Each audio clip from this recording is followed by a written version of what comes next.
یہی گوندل صاحب، یہی میں اگلا سوال کرنے لگا تھا کہ کیا ایسی کوئی ہے خبر آپ کے پاس کہ یہ جو مذاکرات ہوں گے یہ پاکستان اور ایران کے ہوں گے، اور پاکستان اور امریکہ، یعنی کہ پاکستان جو ہے وہ کردار ادا کرے گا ثالثی کا اور دونوں کو الگ الگ بٹھا کر پہلے سمجھانے کی کوشش کرے گا؟ ہو سکتا ہے اس کے بعد ایک دور ہو جس کے اندر یہ تینوں بیٹھ کر، کیونکہ معاہدے کے لیے تو تینوں کا ساتھ ہونا ضروری ہے۔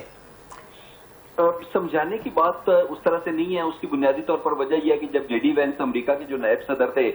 جب وہ اسلام آباد ٹاکس کے بعد واپس جا رہے تھے تو انہوں نے کہا تھا کہ ہم نے بال جو ہے وہ ایران کے کورٹ میں بھیج دی ہے، اب ایران نے فیصلہ کرنا ہے کہ وہ آگے کس طریقے سے معاملات کو لے کر چلتے ہیں۔ تو ابھی میرا خیال ہے کہ ایران کا وفد جس طریقے سے پاکستان آیا ہے، فی الحال مجھے تو نہیں نظر آ رہا کہ دونوں ممالک کے درمیان، یعنی کہ ایران اور امریکہ کے درمیان براہ راست پہلے کی طرح مذاکرات ہوں۔ اب ایران جو ہے وہ پاکستان کو بتائے گا کہ یہ وہ پوائنٹس ہیں جس کے اوپر ہم لچک کا مظاہرہ کر سکتے ہیں، اور یہ وہ پوائنٹس ہیں جس کے اوپر بات چیت کا یا سمجھوتے کا سوال ہی پیدا نہیں ہوتا۔ پھر میرا خیال ہے کہ پاکستان امریکہ کو ان تحفظات سے آگاہ کرے گا، اور اس کے اوپر پھر دیکھنا یہ ہے کہ امریکہ کون کون سے پوائنٹس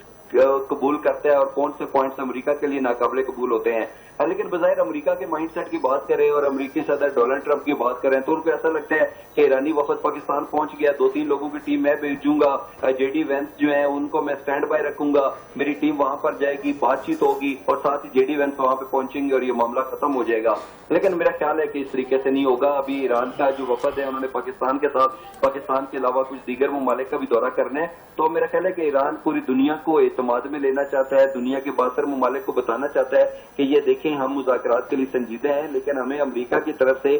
کوئی مؤثر جواب نہیں مل رہا۔ اور ایک لحاظ سے ایران کی مجبوری بھی ہے مذاکراتی عمل پہ بیٹھنا۔ اس کی بنیادی طور پر وجہ یہ ہے کہ ابنائے حرمت جس کو ایران سمجھتا تھا کہ یہ ہمارے لیے ایک مؤثر سفارتی ہتھیار ہے جس کو استعمال کر کے ہم امریکہ کو دباؤ میں لا سکتے ہیں، لیکن اس کے بعد امریکہ نے جس طریقے سے بحری ناکہ بندی کی تو اس کے بعد ایران کو روزانہ کی بنیاد پر $50 کروڑ کا نقصان ہو رہا ہے۔ تو اس کے بعد ایران کی طرف سے بھی یہ فیصلہ کیا گیا تھا کہ اگر امریکہ بحری ناکہ بندی ختم کرتا ہے تو ہم مذاکراتی عمل کے لیے تیار ہیں۔ تو اب دیکھنا یہ ہے کہ باقی خطے کے ممالک جو ہیں وہ اس سلسلے کے اندر کیا رول پلے کرتے ہیں۔ بالکل یہ دیکھنا ہے کہ باقی